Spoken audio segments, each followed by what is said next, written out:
Good morning all of you. हमारा topic चल रहा है मानव में जनन, human reproduction, NCERT class 12th और राजस्थान बोर्ड आरबीएससी भी क्लास 12th का टॉपिक है ये। अभी तक हमने मानव जनन तंत्र के अंदर दोनों मेल और फीमेल ऑर्गन सिस्टम पढ़े, उनके अंदर किस प्रकार से उनमें ऑर्गन ऑर्गेनाइज रहते हैं, किस प्रकार ऑर्गन जो होते हैं अपने आप को सिस्टमेटिक तरीके से ऑर्गेनाइज करके गैमेट की फॉर्मेशन करते हैं, युग्मकों का निर्माण करते हैं। मेल जो टेस्टिस है वो स्पर्म का निर्माण करता है और फीमेल में ओवरी या अंडाशय है वो ओवम का निर्माण करता है। उसके बाद हमने लास्ट वीडियो में निषेचन को पढ़ा, किस प्रकार निषेचन की प्रक्रिया जो होती है वो ह्यूमन्स के अंदर पूरी होती है, मानव के अंदर निषेचन प्रक्रिया किस प्रकार से होती है, किस प्रकार निषेचन जो होता है वो पूरा होकर और जो युग्मनज का निर्माण होता है, जाइगोट का निर्माण होता है। आज हम पढ़ेंगे बनने वाला जाइगोट या युग्मनज जो होता है वो किस प्रकार मादा के गर्भाशय के अंदर, यूटेरस के अंदर अपने आप को इम्प्लांट करता है या वहाँ रोपित होता है। तो भ्रूण के जो डेवलपमेंट है, भ्रूण का जो विकास है वो किस प्रकार से होता है, किस प्रकार जो भ्रूण है या जाइगोट है वो किस प्रकार भ्रूण में बदलता है और भ्रूण के बदलने समय उसमें क्या क्या परिवर्तन आते हैं वो भी हम समझेंगे। पहले हम आज का जो टॉपिक है वो हमारा मेन रहेगा भ्रूण का रोपण या एम्ब्रियो इम्प्लांटेशन, वो मादा के गर्भाशय के अंदर किस प्रकार इम्प्लांट होता है। हमने पिछले वीडियो के अंदर ये देखा, निषेचन जब होता है, निषेचन जब होता है तो वहाँ पर जो स्पर्म है, स्पर्म ओवम की मेम्ब्रेन को भेदते हुए ओवम के अंदर एंटर करता है, या शुक्राणु जो होता है वो अंडाणु के अंदर एंटर करता है, तो उस पर एक कोन का निर्माण होता है, उसे बोलते हैं निषेचन शंकु। निषेचन शंकु का निर्माण होता है या फर्टिलाइजेशन कोण का निर्माण होता है। निषेचन शंकु की सहायता से स्पर्म ओवम के अंदर आ जाता है फेगोसाइटोसिस अभिक्रिया के द्वारा। फेगोसाइटोसिस जो ओवम होता है वो स्पर्म को अपने अंदर रिसीव करता है। जब जिस भाग से स्पर्म जो होता है वो अंडाशय ओवम के अंदर एंटर करता है उसे हम बोलते हैं पेनिट्रेशन पाथ या भेदन पाथ। भी वो अंडे की झिल्ली को भेदते हुए अंदर प्रवेश करता है। उसके बाद उसका हमने देखा भी था किस प्रकार उसके न्यूक्लियस जो होता है वो आगे होता है, और जो तारकाय जो होता है, सेंट्रोसोम जो होता है, इसको सेंट्रियोल उसका भाग होता है वो उसके पीछे होता है, वो वहाँ पर 180 डिग्री घूमकर अपना रास्ता बनाता है, उसे हम पेनिट्रेशन पाथ बोलते हैं। फिर 180 डिग्री पर घूमेगा तो तारकाय आगे हो जाएगा और केंद्रक पीछे हो जाएगा, और वो फिर तारकाय जो होगा वो oocyte को या ओवम को क्या करता है वो आगे डेवलप होने के लिए प्रेरित करता है। क्योंकि ओवम में जब वो फर्टिलाइजेशन होता है तो वो सेकेंडरी oocyte द्वितीयक अंड कोशिका के रूप में फेलोपियन ट्यूब या अंडवाहिनी के अंदर क्या आता है वो प्रवेश करता है। तो उसके जो बाकी का परिवर्तन है, बाकी का जो मैच्योरेशन है, परिपक्वन होता है oocyte का, वो इस स्पर्म के पास पाए जाने वाले सेंट्रियोल के द्वारा होता है। और अपने मेटाफेज सेकंड जिस स्टेज पे वो सेकेंडरी oocyte सस्पेंडेड रहती है, वो वहाँ पर अपने आप को वहाँ पर रोके रखती है, वो मेटाफेज सेकंड से आगे अपना मैच्योरेशन डिवीजन सेकंड जो होता है वो परिपक्वन विभाजन द्वितीय पूरा करता है, और वो एक ओवम और एक बार बॉडी, एक बार कण बदल देता है। बार कण नष्ट हो जाती है लेकिन ओवम जो होती है वो oocyte के रूप में अपने आप को डेवलप कर लेता है। तो फिर ओवम तक वो स्पर्म जो होता है वो उसका न्यूक्लियस जो होता है वो गति करता है, उसे हम बोलते हैं कोपुलेशन पाथ। कोपुलेशन पाथ जब पूरा हो जाता है तो फिर वहाँ पर क्या बनता है, जाइगोट बनता है, जिसको हम बोलते हैं युग्मनज। जाइगोट या युग्मनज बनता है। वहाँ पर दोनों न्यूक्लियस, दोनों नर प्राग केंद्रक और मादा प्राग केंद्रक, जिसको हम मेल प्रो न्यूक्लियई और फीमेल प्रो न्यूक्लियई, दोनों आपस में फ्यूज होकर, दोनों आपस में संलयित होकर क्या बनाते हैं वो जाइगोट या युग्मनज का निर्माण करते हैं। यहाँ पर ये निषेचन से पहले की कंडीशन में आपको ये ग्रे क्रिसेंट है वो दिखाई देता है। जब निषेचन हो जाता है तो अंडे के अंदर या ओवम के अंदर एक अलग से रीजन दिखाई देता है जिसको हम बोलते हैं ग्रे क्रिसेंट। ग्रे क्रिसेंट जो होता है वो मुख्य रूप से अंडे के अंदर जब युग्मनज बन जाता है तो बनने वाले युग्मनज के अंदर प्रभावी जो संभावित अंग हैं, जो आगे अंगों का निर्माण है उसके अंदर जो आगे उसका कायांतरण होगा युग्मनज का, अपने आप को वो क्या करेगा, डेवलप करेगा भ्रूण के अंदर, तो उस भ्रूण के अंदर संभावी अंगों के निर्माण का यहाँ पर क्या पाया जाता है, कंट्रोल, यहाँ पर उसे बोलते हैं ग्रे क्रिसेंट।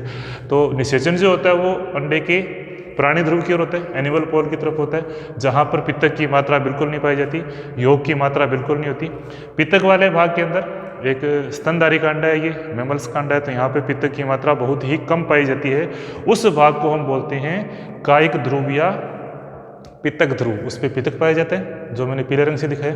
बाकी का भाग जो है वो प्राणी ध्रुव है जहाँ पर एम्ब्रियो का विकास होता है। यहाँ से क्या लेता है, ये पोषण भी लेता रहता है अंडे के अंदर, ओवम के द्वारा वो लगातार पोषण लेता है। लेकिन जब एम्ब्रियो इम्प्लांट हो जाता है, शुरू के डेवलपमेंट के लिए कुछ मात्रा में वो पित्तक से पोषण लेता है।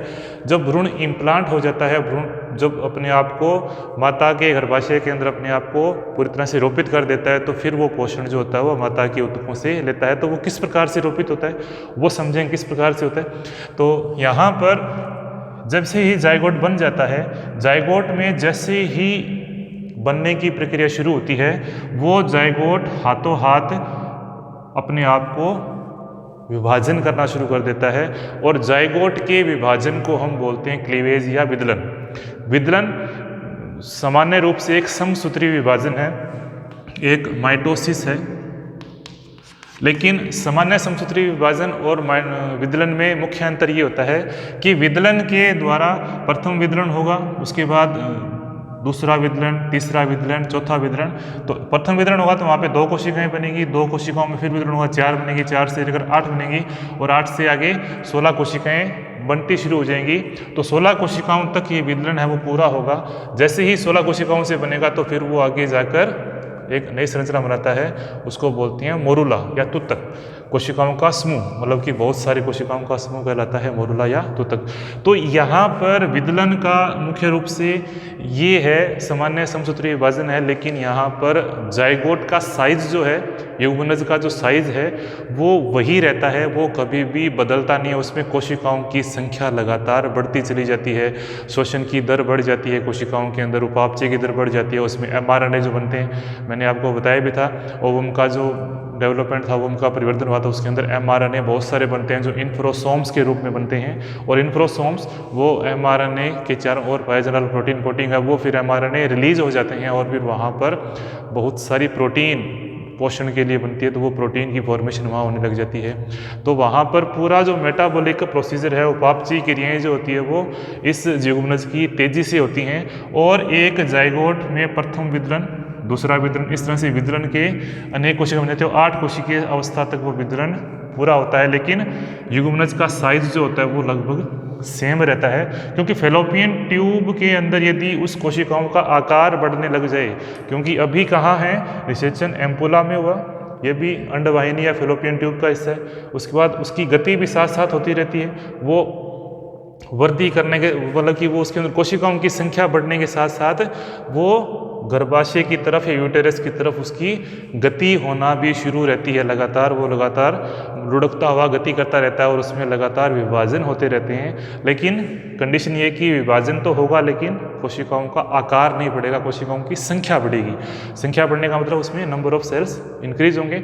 नंबर ऑफ सेल्स इंक्रीज होते होते वो धीरे धीरे यूटेराइन वाल की तरफ बढ़ना शुरू हो जाता है, गर्भाशयी भित्ति की तरफ बढ़ना शुरू हो जाता है। वो फिर पहले इनफंडिबुलम में वहाँ पर सेकेंडरी oocyte को रिसीव किया, एम्पुला में आकर निषेचन हुआ, निषेचन वाले से सेकेंडरी oocyte ओवम में बदली, ओवम से फिर उसमें जाइगोट हुआ, जाइगोट से फिर प्रथम विदलन, तीसरा, चौथा, 8 कोशिका से फिर वो लगभग 3 से 4 दिन के अंदर वो लुढ़कते लुढ़कते यहाँ पर फेलोपियन ट्यूब से इस्थमस वाले हिस्से में आकर वो मोरुला स्टेज को पार कर लेता है। मोरुला स्टेज में फिर आगे विभाजन चलता रहता है, मतलब कि विभाजन लगातार चलता रहता है, वो बंद नहीं होता।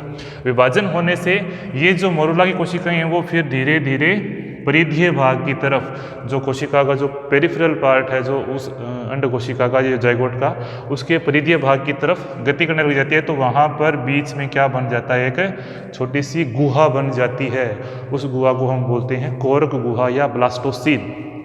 उस ब्लास्टोसील या कोरक गुहा के बनने से ये एक अर्ली स्ट्रक्चर है, मतलब कि वो ब्लास्टोसिस्ट में बदलता है। तो वहाँ पे उन ब्लास्टोमेयर या ब्लास्टोकोरक जो कोरकखंड बनते हैं उनको हम कोरकखंड बोलते हैं। ये सारे क्या हैं? ब्लास्टोमियर्स हैं, कोरक खंड या ब्लास्टोमियर।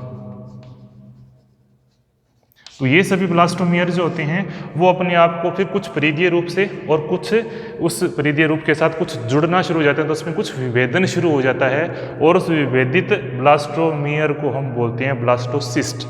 ब्लास्टोसिस्ट एम्ब्रियो की प्रारंभिक अवस्था है, मतलब कि एक एम्ब्रियो के डेवलपमेंट की प्रथम अवस्था जो होती है ब्लास्टोसिस्ट होती है। वो ब्लास्टोसिस्ट जो होती है वो धीरे धीरे कोशिकाओं का समूह जो होता है वो दो वर्गों में बढ़ जाता है।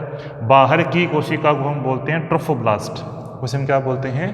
ट्रोफोब्लास्ट। इसका काम है जब भ्रूण इम्प्लांट हो जाता है, भ्रूण जब रोपित हो जाता है तो वो फिर यूटेराइन वाल के साथ उसको जोड़े रखना और पोषण प्राप्त करना। दूसरा अंदर की कोशिकाएं जो दूसरा ग्रुप बनाती हैं उनको हम बोलते हैं इनर सेल मास, या उनको बोलते हैं आंतरिक कोशिका समूह, या इसको हम बोलते हैं एम्ब्रियोब्लास्ट। एम्ब्रियोब्लास्ट वो कोशिकाएं होती है जिससे क्या बनता है? एम्ब्रियो की फॉर्मेशन होती है या उससे भ्रूण का परिवर्धन होता है।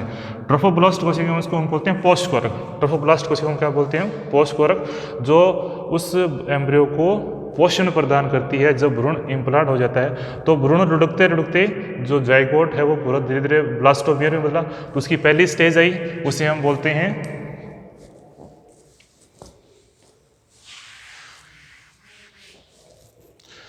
फर्स्ट आया क्लीवेज, जिसमें अनियमित जिसमें लगातार विभाजन होता रहता है। उसके बाद दूसरा आता है मोरूला, तीसरा आया ब्लास्टुला, और इसी में क्या बनता है फिर? ब्लास्टोसिस्ट बनती है। और इसी के अंदर जहाँ पर कोशिकाएं परिधीय भाग में अरेंज होगी तो बीच में एक खाली गुहा बन जाती है जिसको हम ब्लास्टोसील बोलते हैं, और यही क्या बनता है बाद में? देह गुहा या सिलोम का निर्माण होता है। इसी से क्या बनता है? सिलोम, हमारी बॉडी की देह गुहा बनती है। ब्लास्टोसिस्ट बनी और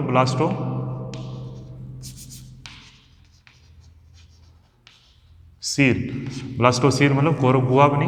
तो ये ब्लास्टुला के बाद फिर ब्लास्टुला तक आते आते ब्लास्टोसिस्ट जब बन जाता है तो वो एम्ब्रियो को यहाँ पर जो एम्ब्रियो की जो सेल्स हैं वो ट्रोफोब्लास्ट कोशिकाएं क्या होती हैं? वो गर्भाशयी उत्तक, गर्भाशयी उत्तकों को 3 श्रेणियों में बांटा गया है। जो गर्भाशय की जो वाल है, पेरीमाइट्रियम, मायोमाइट्रियम और एंडोमाइट्रियम, मतलब कि बाह्य गर्भाशयी स्तर, अंतः गर्भाशयी स्तर और मध्य गर्भाशयी स्तर। तो बाह्य गर्भाशयी स्तर जो होता है, बाहर के लेयर जो होती है वो सिर्फ बॉडी से सिलोम से अटैच रखती है। आंतरिक गर्भाशयी स्तर के अंदर संवहनीय होती है, और मायो जो है उसके अंदर संयोजी उत्तक पाए जाते हैं, उसमें मसल्स पाई जाती है जो उसके मूवमेंट को कंट्रोल करती है। तो एंडोमाइट्रियम के अंदर रक्त केशिकाओं का, तंत्रिका तंतुओं का बहुत बड़ा जाल होता है जो क्या करता है? वहाँ पर उसे संवहनीय बनाता है, वास्कुलर बनाता है, और वहीं से उसको पोषण प्राप्त होता है। तो ये ट्रोफोब्लास्ट जो ब्लास्टोसिस्ट के साथ है, ट्रोफोब्लास्ट अपने आप को इस आंतरिक एंडोमाइट्रियम, आंतरिक जो गर्भाशयी झिल्ली है उसके साथ अपने आप को अटैच कर लेता है, और अटैच करके वहाँ पर क्या बनाता है? ये प्लेसेंटा की फॉर्मेशन करता है। तो नेक्स्ट वीडियो में हम प्लेसेंटा के बारे में पढ़ेंगे, प्लेसेंटा कितने प्रकार के होते हैं। अभी इसको जैसे ही ये प्लेसेंटा इसके साथ जुड़ना शुरू हो जाता है तो जुड़ने की जो कोशिकाएं होती हैं वो प्लाज्मा मेम्ब्रेन जो होती है, इसकी प्लाज्मा झिल्लियाँ जो होती हैं अपने आप को मॉडिफाई कर लेती हैं, और मॉडिफाई करके अपने आप को अरेंज कर लेती हैं इस प्रकार से। तो वाइट कलर से जो बनाया है वो गर्भाशयी उत्तक हैं, रेड कलर से जो बनाया है वो भ्रूण के उत्तक हैं, ये गर्भाशय के उत्तक हैं जिसको हम मातृ उत्तक बोलते हैं। तो दोनों के दोनों क्या करते हैं? उसकी प्लाज्मा झिल्लियाँ आपस में एक दूसरे के साथ गुंथ जाती हैं, एक दूसरे के साथ वो पूरी तरह से फिक्स हो जाती हैं, और ये प्लाज्मा झिल्ली का एक रूपांतरण उसको बोलते हैं इंटरडिजिटेशन। इंटरडिजिटेशन, हमने सेल मेम्ब्रेन की स्ट्रक्चर पढ़ी थी तो उसमें अलग अलग मॉडिफिकेशन पढ़े थे, हमने रूपांतरण पढ़े थे, जिसमें डेस्मोसोम भी पाए जाते हैं, डेस्मोटिब्यूल्स भी पाए जाते हैं, और इंटरडिजिटेशन पाया जाता है, माइक्रोविल्लाई पाए जाते हैं, विल्लाई पाए जाते हैं। तो ये सब के सब क्या हैं? एक तरह के रूपांतरण। तो इंटरडिजिटेशन भी एक तरह का रूपांतरण है, जिसमें प्लाज्मा झिल्ली एक दूसरे के साथ गुंथ जाती है, एक दूसरे के साथ जुड़ जाती है, ताकि वो पूरी तरह से एक दूसरे के साथ क्या रहे, फिजिकली जुड़े रहे, और साथ साथ में वो मात्र ऊतक में जो ब्लड कैपिलरीज या नर्वस सिस्टम जो जुड़ा हुआ है उससे लगातार उसे कनेक्टेड रहे और जुड़ा रहे और उससे पोषण प्राप्त रहे। एम्ब्रियो जो होता है, एम्ब्रियो की जो सेल होती है ब्लास्टोसिस्ट, ये उसके साथ अटैच हो जाती हैं और वो फिर क्या करती हैं, ब्लास्टोसिस्ट से एम्ब्रियो का डेवलपमेंट होता है, और जो ट्रोफोब्लास्ट इसको पोस्ट कोरक बोलते हैं, वो उसको इस सेल के साथ, इस एम्ब्रियो की वाल के साथ अपने आप को जोड़ लेता है, जो उससे लगातार पोषण प्राप्त करता है, उससे हम बोलते हैं पोस्ट कोरक। तो एक टिपिकल ब्लास्टोसिस्ट के अंदर 3 स्ट्रक्चर पाई जाती है। ट्रोफोब्लास्ट जो उसको यूटेराइन वाल के साथ जोड़ती है, इनर सेल मास जो सेल को जिससे एम्ब्रियो डेवलप होता है, बीच में कोरक हुआ जिससे द्विगा बनती है, और उस पूरी स्ट्रक्चर को हम क्या बोलते हैं, ब्लास्टोसिस्ट। ब्लास्टोसिस्ट की कंडीशन में क्या होता है, ये अपने आप को भ्रूण को इम्प्लांट करता है, और इम्प्लांटेशन को हम बोलते हैं रोपण या भ्रूण का रोपण। तो भ्रूण जब रोपित हो जाता है तो उसके निषेचन के बाद उसको लगभग 7 से 8 दिन के बाद भ्रूण कहीं पर रोपित होता है। इंपॉर्टेंट है, मतलब कि क्लीवेज चलता है 2 से 3 से 4 दिन, 72 घंटे तक वितरण होता है, फिर आगे 72 घंटे के बाद उसमें मोरुला स्टेज आती है, दूसरी स्टेज, तीसरी इसमें, फिर चौथे से 5वें दिन वहाँ पे ब्लास्टुला बनना शुरू होता है। ब्लास्टुला के बाद 6 से 7वां या 8वां दिन जो होता है वो ब्लास्टोसिस्ट में के रूप में बदल जाता है, और ब्लास्टोसिस्ट जो होता है वो फिर वो भ्रूण जो होता है वो उसके मात्र ऊतकों के साथ, मैटरनल टिश्यूज के साथ, या अपने कहते हैं गर्भाशय के ऊतकों के साथ अपने आप को जोड़ लेता है और अपने आप को इम्प्लांट कर लेता है। तो नेक्स्ट वीडियो में हम प्लेसेंटा के प्रकार पढ़ेंगे, कौन कौन से प्लेसेंटा होते हैं, किस प्रकार के प्लेसेंटा पाए जाते हैं, कैसे बनता है, और उसके साथ साथ इस भ्रूण के अंदर डेवलपमेंट किस प्रकार से होता है, किस प्रकार भ्रूण अपने आप को डेवलप करता है, उसमें कौन कौन सी स्टेज आती है और कितने टाइम डेवलप होता है वो हम पढ़ेंगे, उसमें कौन कौन सी स्टेजेस आती हैं, तो हम उसको डिटेल में पढ़ेंगे। तो आज के लिए इतना ही। यदि वीडियो पसंद है तो प्लीज़ इसको लाइक और सब्सक्राइब जरूर करें। धन्यवाद।